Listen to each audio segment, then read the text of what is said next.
I met a Gypsy. Well, because there's a difference between racing to win and racing not to lose. And it sounds like you're racing to win. 100%. Yeah. Yeah. Yeah. It was like as I talk through it, like I've literally got like I'm in the car, like I've got a lot of obviously memories and images of that day, and I'm picturing like going through turn three, the kink, and what I was feeling and thinking, and um, even like little things I'll tell myself, like with 5 laps to go in my head, I'll be like, "There's 10 laps to go." With Yeah. 2 laps to go, I'd be like, "There's 8 laps to go." Like just so I'm not kind of thinking about the finish and not starting to get excited. Like just so I kind of just keep hitting my marks. Like it's just another lap. It's another whatever. So I had like little kind of tools that I would use as well, just to kind of stay level headed throughout. Man, it's crazy. Did you watch the last MotoGP race this season? Yes, I did.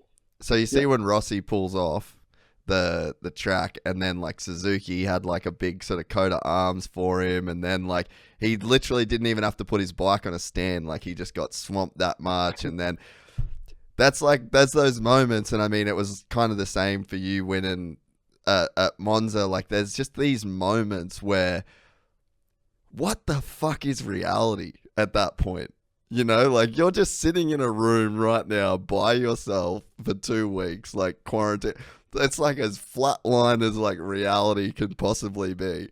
And then you go to those moments and it's just like, it's just such like a peak experience that is just like available if you push through. Like if you tick certain amount of boxes, then you just have access to like this peak experience. Like it's such a trip to think that like that's just a part of like your job, like you can, if you do this, this and this, you will be rewarded with the most ridiculously absurd experience of all time. And then you're being rushed around, and then there's like fans screaming, and then you're doing a shoey and it's on live TV and your phone gets 3 million messages, and it's like, and it wouldn't feel real because like what would feel real is like right now, like what you're doing is you're just sitting down and chilling. Like that's 98% of your like daily life. It's just such a trip, like to even think about these experiences. It's just like, Jesus, how weird can life get?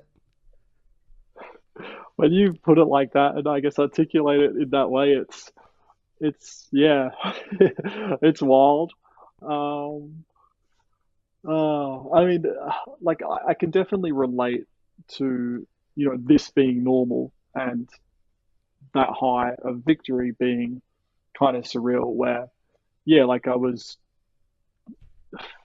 I mean, it sounds exaggerated, but I felt like I was kind of floating. Like Yeah. after the race, your adrenaline's still up here. Then you go into the media, everyone's kind of trying to say congrats and all this and photos, and you're doing interviews, and my shoes are off because I've done a shoey, and I'm like, you're so scattered because the high is, yeah, I guess like somewhat euphoric, and you feel like you're in a bit of a la la land, and it's certainly a cool feeling. And yeah, as you say, like, okay, tick all these boxes to get that. It's weird how you end up at that level, but like going back to Rossi. So I remember watching it. We were, Yeah. we were racing in Brazil, and we actually had our like pre-race briefing, and I had like the laptop just set up next to it so I could watch it because I'm like, man, I've loved this guy since day one. Like, as soon as he got on the world stage in 125s, like he just captured, I mean, like millions of us, like Oh, just our love and